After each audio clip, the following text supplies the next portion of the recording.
वाल्मिकच्या बाबत चाटेचा खुलासा जर ग्राह्य मानला तर कराडचं काय होईल हे लक्षात घेऊयात। चाटेमुळे कराड गोत्यात कसा येऊ शकतो ते पहा। कराड विरोधातल्या खंडणीच्या आरोपाला चाटेच्या खुलाशामुळे बळ मिळेल। चाटेचा खुलासा हा सीआयडीच्या फायद्याचा ठरणार आहे, कारण त्यांना हाती एक पुरावा लागल्याचं समाधान असेल। खंडणी मागण्याचा गुन्हा हा या संपूर्ण प्रकरणामध्ये गंभीर गुन्हा आहे आणि तो जर सिद्ध झाला तर वाल्मिकला तुरुंगवास घडेल। भारतीय न्याय संहितेच्या कलम 308 अंतर्गत वाल्मिकला शिक्षा होऊ शकते।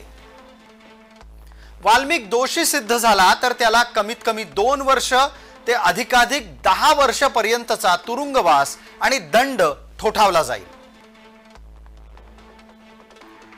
हे पहा, ह्या सर्व गोष्टी सर्व लोकांना माहीत आहेत, मुख्यमंत्र्यांना माहीत आहेत, उपमुख्यमंत्र्यांना माहीत आहेत। कोणाचा राजकीय वरदहस्त वाल्मिक कराडला होता।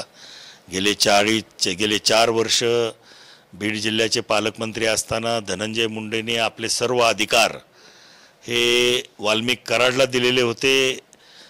कार्यकारी पालकमंत्री म्हणून त्यांचा उल्लेख वर्तमानपत्रात होत होता।